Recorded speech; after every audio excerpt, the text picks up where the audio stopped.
ধর্ষকদের শাস্তির দাবিতে আমাদের লড়াই চলছে। ইনকলাব জিন্দাবাদ, ছাত্র যুবা মহিলার জিন্দাবাদ, ইনকলাব লড়াই চলছে। বলি তাই তো বলি, কাল বাহানার সুযোগ নাই,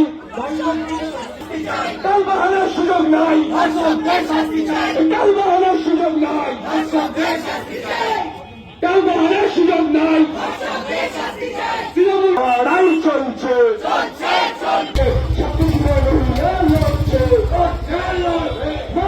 সম্মান রক্ষার স্বার্থে ছাত্র জীবন, মা বোনদের সম্মান রক্ষার স্বার্থে আমাদের লড়াই চলছে। উত্তরপাড়া কাণ্ডে ধর্ষকদের শাস্তির দাবিতে আমাদের লড়াই চলছে।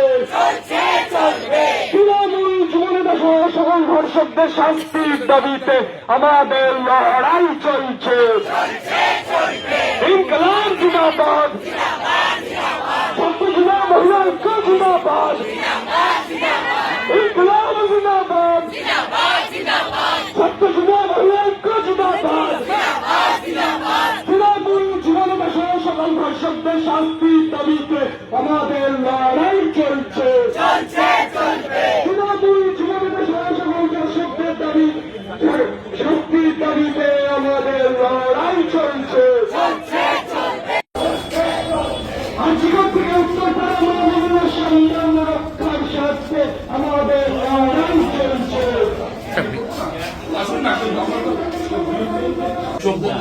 হবে হবে, আমি এত জোর গলায় বলছি হবে।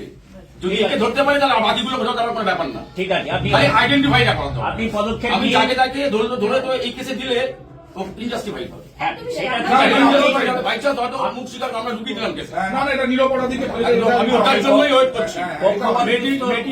এটাই আমাদের বেশি কথা। ওই তো একটু দেখেছি, ওই একটু আইডেন্টিফাই করতে পারবে। ওর সঙ্গে সঙ্গে ওর চেয়ার এখন আমাদের হুলিয়া বলেছে, যখন শোনা আমি ওকে ছবি দেখাই, আমি শুনে নেই ছবি দেখার সঙ্গে সঙ্গে বলে হ্যাঁ সে রাতেই পিক আপ। হয়তো পাঁচটা ওয়েট করিনি, ও কমপ্লেন দেবে, মেয়ে ছেলের নাম দেবে, তারপরে আমি ধরে তার আগে তুলে গেছি। ঠিক ঠিক। হ্যাঁ, আর একটু দেখবেন জাস্টিস আছে।